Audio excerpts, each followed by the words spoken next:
പരിശുദ്ധ പരമ ദിവ്യകാരുണ്യത്തിന് എന്നേരവും ആരാധനയും സ്തുതിയും പുകഴ്ചയും ഉണ്ടായിരിക്കട്ടെ. സങ്കീർത്തനങ്ങൾ 86 അധ്യായം 9 മുതൽ 10 വരെയുള്ള തിരുവചന ഭാഗങ്ങൾ. കർത്താവെ, അങ്ങ് സൃഷ്ടിച്ച ജനതകൾ വന്ന് അങ്ങയെ കുമ്പിട്ട് ആരാധിക്കും.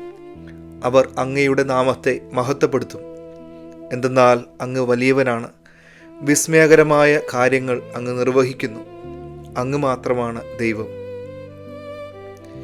ഈ പ്രപഞ്ചത്തിലുള്ള ഓരോ ജീവജാലങ്ങളും കർത്താവിൻ്റെ മഹത്വം വിളിച്ചോതുന്നുണ്ട്.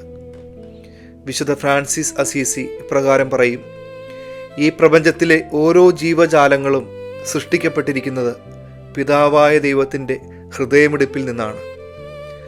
ആകാശത്തിൻ്റെ വിശാലതയിൽ പറന്നു നടക്കുന്ന പക്ഷികൾ വരെ തങ്ങളുടെ സൃഷ്ടാവിൻ്റെ മഹത്വമാണ് പ്രഘോഷിക്കുന്നത്. ദൈവത്തിൻ്റെ ഛായയിലും സാദൃശ്യത്തിലും സൃഷ്ടിക്കപ്പെട്ട നമ്മൾ ഓരോരുത്തരും മുട്ടുകൾ മടക്കേണ്ടതും കർത്താവിൻ്റെ മുമ്പിൽ തന്നെ. തിരുവചനം പറയുന്നത് പോലെ നമ്മുടെ ജീവിതത്തിൽ വിസ്മയകരമായ പലതും ചെയ്യാൻ കഴിവുള്ള കർത്താവിൻ്റെ തിരുസന്നിധിയിൽ നമുക്ക് മുട്ടുമടക്കാം. യേശു കർത്താവാണെന്ന് ഹൃദയം കൊണ്ടും അധരം കൊണ്ടും ഏറ്റുപറഞ്ഞുകൊണ്ട് നമ്മുടെ ജീവിതത്തെ തന്നെ ദിവ്യകാരുണ്യ സന്നിധിയിൽ സമർപ്പിക്കാം. ഏകരക്ഷകനായ ഈശോയുടെ തിരുനാമത്തിൽ നമ്മുടെ ജീവിത സാഹചര്യങ്ങളിലും വ്യക്തിജീവിതങ്ങളിലും ആവശ്യങ്ങളിലും കർത്താവിൻ്റെ അനുഗ്രഹ സമൃദ്ധി നിറയപ്പെടട്ടെ.